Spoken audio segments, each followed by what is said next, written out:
Isang magandang hapon po or magagabi sa inyong lahat. Latest weather update tayo, pero bago tayo magpatuloy, pa-like and subscribe po and hit the notification bell para mamaya updated po kayo sa lagay ng ating panahon.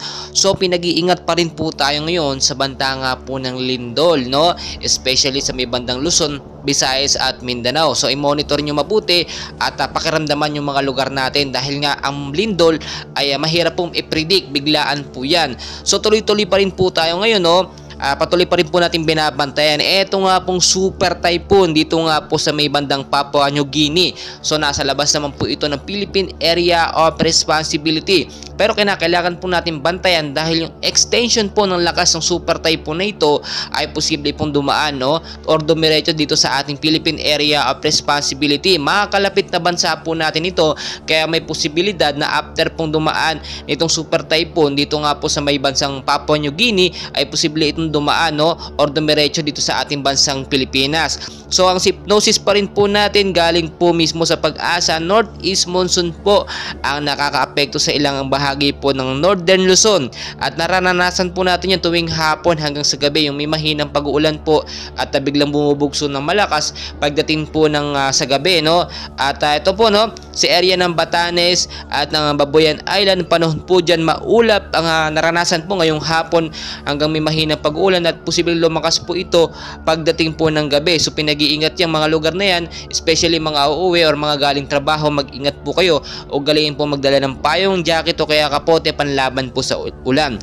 Sa area po ng Ilocos Region, Cordillera Administrative at ilang bahagi po ng Cagayan Valley, maulap din po ang panahon dyan na may mahina pong pag-uulan, no? Ngayong hapon, posibleng lumakas pagdating naman po sa gabi. So mas magandang bantayan nyo yung lagay ng ating panahon. I-check nyo yung lugar nyo, no?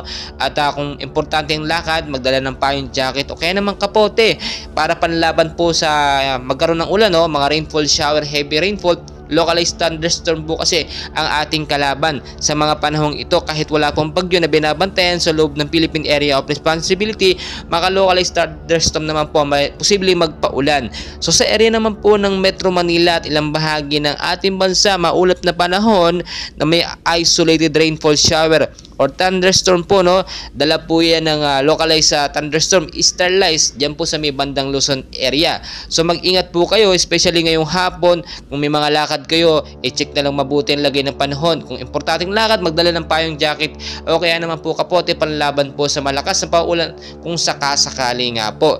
At pinapaalala ko po sa inyo, wala naman po tayong bagyo or mga sama ng panahon dito sa loob ng ating Philippine Area of Responsibility. Sterilize lamang, no? Or itong mainit na hangin, no? Samahan pa yan ng northeast monsoon na malamig na hangin naman. Kombinasyon po yan at yun po yung sinasabi natin na localized thunderstorm sa loob po ng Philippine Area of Responsibility. So may mga binabantayan din po tayo mga cloud cluster na posible po maging isang ganap na LPA or low pressure area. Minomonitor po natin yan, no? Ngayong 24 to 48 hours kung ito nga ba magiging isang active LPA. Yung binabantayan natin na extension ng super typhoon sa labas, yun po yung posibleng magbigay ng mga cloud cluster hanggang sa maging isang ganap na LPA. So sinasabi ko po dito, maging ready po kayo sa bawat posibilidad. Tulad na lang po ng lindol, yan po dapat ang ating paghandaan. So mas delikado yan kaysa sa mga super typhoon, sa mga bagyo. Ang lindol po biglaan yan, especially sa matataas na lugar, mag-ingat po kayo dyan. Yung mga building po, gabitin po natin, no? Yung mga napag-aralan natin na safety protocol sa paglindol. And please don't forget to like and subscribe for more weather updates. Maraming salamat po sa inyong